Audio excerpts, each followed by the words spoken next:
ভিডিওটা আসলে গতকালের। আমি যখন শ্বশুর বাড়ি থেকে বাপের বাড়ি আসছিলাম, মাম্মামকে নিয়ে ওর পাপার বাইকে করে রওনা দিয়েছিলাম, কিন্তু হঠাৎ করে মাম্মাম এত কান্না শুরু করলো যে আমাদের বাধ্য হয়ে আবার ওখান থেকে একটা টোটো করে আসতে হলো। আমি বুঝতে পারছি না কেন মাম্মাম এমন করছে।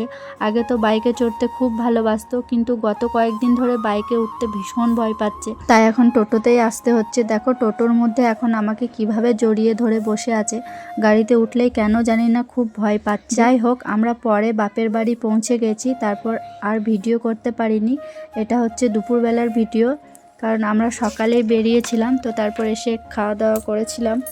আর আমি তো একটু বসেছিলাম, শুয়েছিলাম, ওই করেই কাটিয়েছিলাম। আর মাম্মাম দেখো, ও তো খেলা করছিল। আর আমি একটু ভিডিও করলাম, তারপর আর পারলাম না, তারপর আবার এসে শুয়ে গেলাম। একটা কথা তোমাদের সাথে শেয়ার করি, আমি এখানে এলেই আমার শরীর একদম ব্লক হয়ে যায়, কিন্তু মাম্মাম এখানে এলেই একদম ফুল এনার্জিতে থাকে।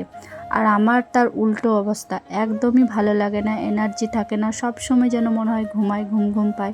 আচ্ছা, তোমাদের সাথেও কি এমন হয়? কমেন্টে জানিও।